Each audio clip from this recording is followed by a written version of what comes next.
panawagan namin ngayon talaga sa totoo mula sa aming puso. Gusto namin nang ibalik ang bitay. Subalit ang ginagawa nila, masarap pa sa paningin ng bawat flood control ang nakikita natin mga putik.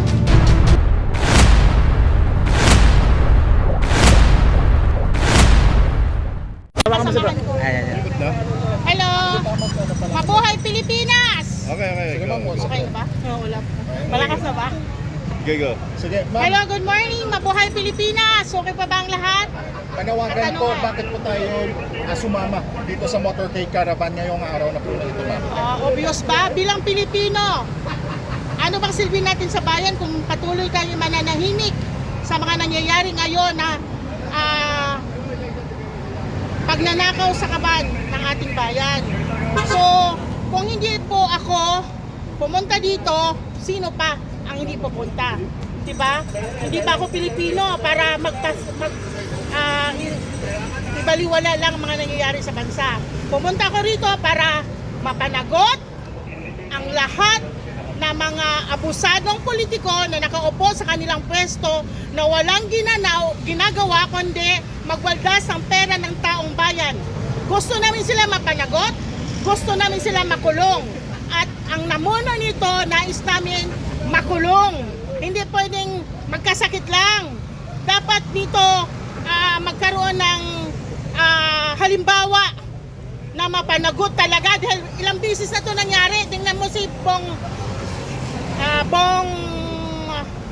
artista Bong Revilla, di ba? Hindi pa siya nadala sa nangyari noon, nakulong na siya, naulit muli, tapos ngayon nandamay pa ng iba, di ba? So, dapat talaga magkaroon na, ang panawagan namin ngayon talaga sa totoo mula sa aming puso. Gusto namin nang ibalik ang bitay. Dahil kung may bitay, wala na sigurong takot ang bawat tao o bawat politiko na nakaupo sa kanilang posisyon na magnakaw ng pera ng kaban ng bayan. Itong flood control scandal. Sorry, galit ako. Okay lang, ma'am. Pumutok ito sa termino ni President Bongbong Marcos. Satisfied po ba kayo ngayon sa investigasyon sa flood control scandal po? At saka, do you share the same sentiment, yung panawagan na bumaba sa pwesto si... Ay, of course! Hindi lang basta bumaba. Pero natin yon. Ang flood control na yon, ano yon? Para mananatili safe ang bawat mamamayan ng bansa. Mga proyekto na dapat makikita ng taong bayan. Subalit ang ginagawa nila, masarap ba sa paningin ng bawat flood control ang nakikita natin mga putik? Diba? Mabilis masira. Diba? Substandard? Maganda ba sa paningin yon? Dapat sabihin niya. Ngayon lang niya nalaman na maraming nakawan sa kanyang administration. Hindi niya alam. Ano yun? Pangulo siya? Diba? Pinirmahan niya yun. Nilabas sa kanyang opisina ang budget. Wala siyang pakialam. Hindi ba niya naririnig ang bawat panawagan ng tao? Ba't hindi niya kami pinakinggan? Halos mag-isang taon na kami nanawagan sa kanya. Dinggin niya, pakinggan niya ang kalapastangan ng pagnakaw sa kaban ng bayan. Diba? So, ang nais namin ngayon, hindi lang sila basta bumaba. Dapat sila managot. At gusto namin sa Senate, Congress, kung totoong naglingkod kayo sa bayan, ipatupad nyo ang bitay. Kailangan namin bitay sa lahat ng mga korap. Sampulan natin, bibitayin natin sila. Hindi na pwede ang paulit-ulit ang nakawan ng pera ng kaban ng bayan. Alam niyo po, anong pinaglalaban namin? Ang dignidad ng bawat Pilipino. Kayo mga Pilipino ako. Ano sa pakiramdam nyo?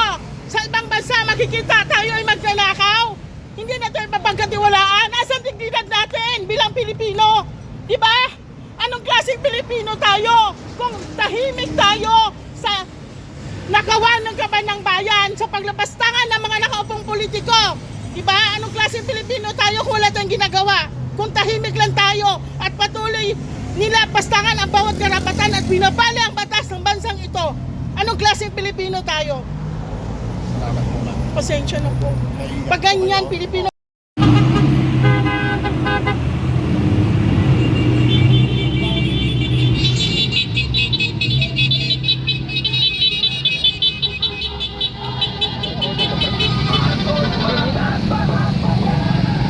Ay, grabe, ang dami oh. Ayun lang,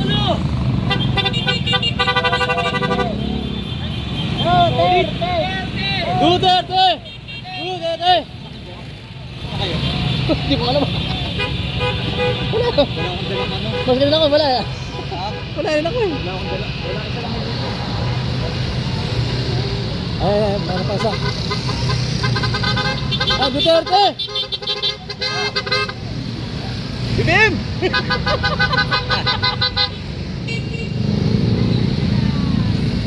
Ayun, ayun. Titingnan natin. May iban pa siya. Ba't yung bus, may sakay ba yun? Yung bus, mga malaki. Pagkain yata yun. Kinuha na lang yung motor. Hindi yan pwede malaki.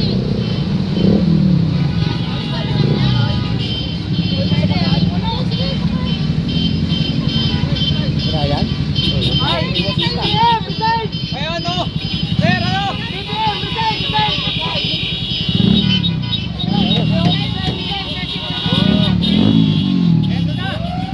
Tara, tara, tara! Tara, tara!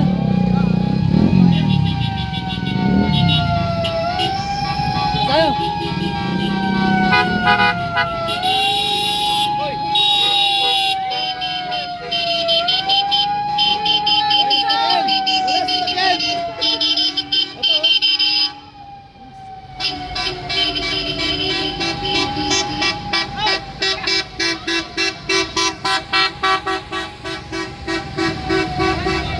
Ayun, basta yun!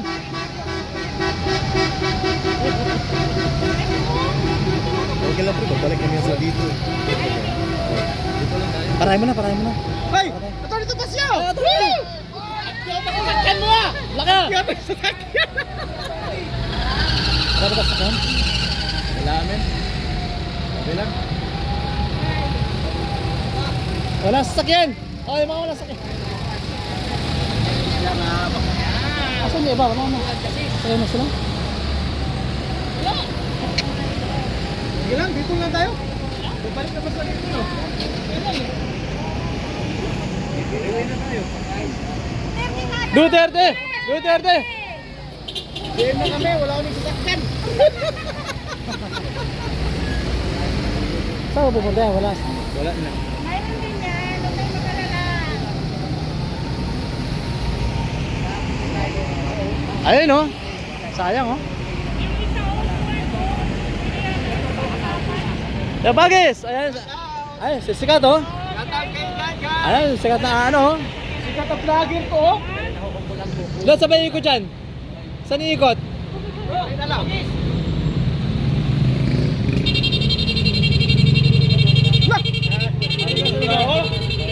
Layo. Sana nagmotor ka rin. Hindi, ayaw ko kayong iwanin eh.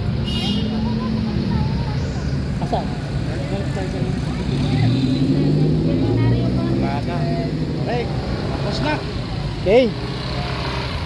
Finish na, finish na. So yun na nga guys, naiwan kami kasi wala kami sasakyan. Naiwan ang mga sikat na vlogger guys, oh. BBM yung tani. Dito lang daw tayo. Walang sakyanan. Ano yun oh? Doon, sa kanila. Saan tayo babalik? Dito. Ah, Bakit? pero wala namang rally. Ah, Wala mga yung rally kasi wala namang stage. Hindi na kailangan yung stage. Wala ka dyan? Bakit? Aramin lang yan nila. Ito lang yun ah. Kuha ko ito ng picture.